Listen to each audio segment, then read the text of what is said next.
Today at the Academy, the topic du jour is how to use a bad contactor coil, specifically one with an internally shorted coil, to explain Ohm's Law and perhaps help you understand it better or perhaps in a different way.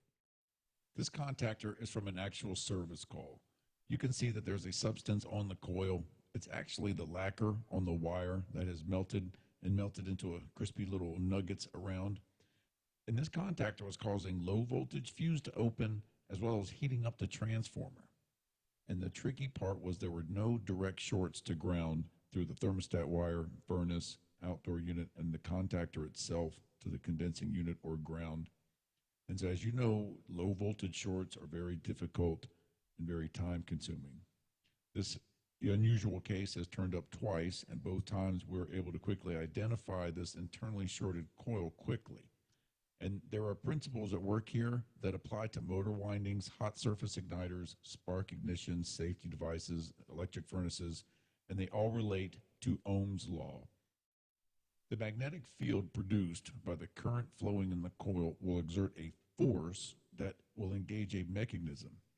And the strength of this magnetic field can be measured, and we can measure it in units such as Gauss, Tesla, or newtons per meter. So if you were to place two conductors 1 meter apart in a vacuum and run current, the force created by 1 ampere would be 2 times 10 to the negative 7th newtons per meter. And a newton is a force required to move 1 kilogram 1 meter in 1 second. So this is the unit that is measuring our work. And we can use Ohm's Law to further confirm our field diagnosis.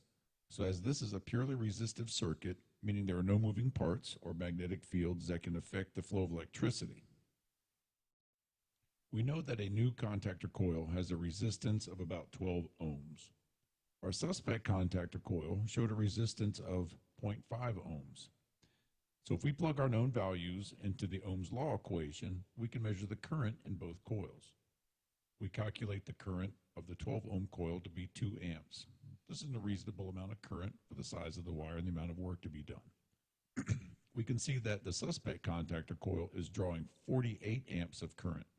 In any circuit, all conductors, a wire in this case, must be able to have the capacity to carry the required number of electrons, and any transformers cannot be exposed to any kind of overload or too much current.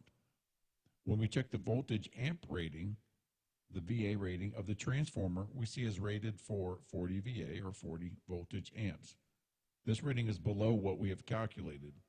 So this contactor has an internal short, which means that the coating protecting and insulating the long wire has been compromised at some point along the line. Remember that we increase the magnetic field by the number of turns of copper wire around the laminated core, and as you can see, it's layered for the same reason, to increase the magnetic field. And this long length of wire is what gives the resistance that we need. So if this wire is shortened to any degree due to an area of damaged shielding, we'll have a drop in resistance, an increase of current due to Ohm's Law, and a release of heat as electrons back up and need to go somewhere. So we took this relay wire back to the lab and put it under a microscope to show you the insulated portion. As you see here, it's clean.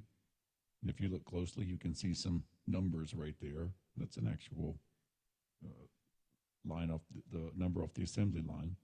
And let's take a look at the damaged portion of wire. And you can see clearly where it's burnt, showing burn damage, and then there's some clear exposed copper wire. So that'll do it for this video. And as I mentioned earlier, this formula can be very helpful in diagnosing heat strips in electric furnaces, hot surface igniters, and of course motors. So check the Academy link periodically for updated training and information videos. Thank you for joining us, and we'll see you again soon at the Academy.